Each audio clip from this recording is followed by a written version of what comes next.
Y'all doing? I've been married twice, and I am very grateful and appreciative that I have a good relationship with both of my ex-wives. We talk to each other. I talked to both of them last week and stuff like that. But people, we actually are friends, and people say, yeah, you're friends, you guys talk and stuff. Well, you had kids together and blah, blah, blah and all that. But no, seriously, we are friends. We talk about very intimate things that happen in our lives, with each other, have questions, ask each other for advice, so on and so forth. Those are things we do. That's something you do in a friendship. That's not something you do with an acquaintance and stuff. And I was talking to one of my wives last week, and I was saying, I appreciate that you do share these things with me, that we can talk about these things and stuff. That stuff means a lot to me. And I look around, I see so many relationships where people cannot have that and stuff. And I don't know the story of their relationship and things like that. I really don't.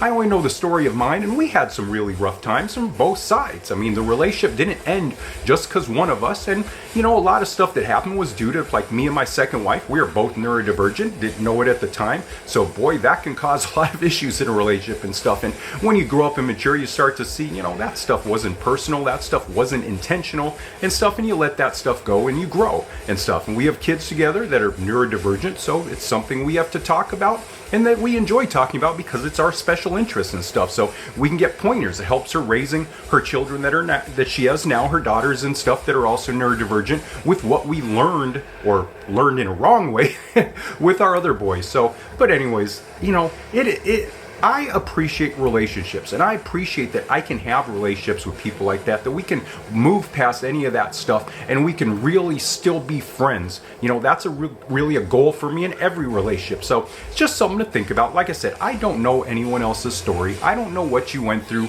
I don't know what happened and stuff. I don't know all that stuff, but I'm saying it is, if it's possible to get past that stuff, you can have a fruitful relationship with an ex if you both matured and grew up since the relationship. That's what it requires, accountability. It requires seeing, I did this wrong, you did this wrong, you did this wrong, I did this wrong, both ways and stuff, just recognizing that. So anyways, have an awesome Wednesday. You're an awesome, amazing human being, and I love you so much. Peace out.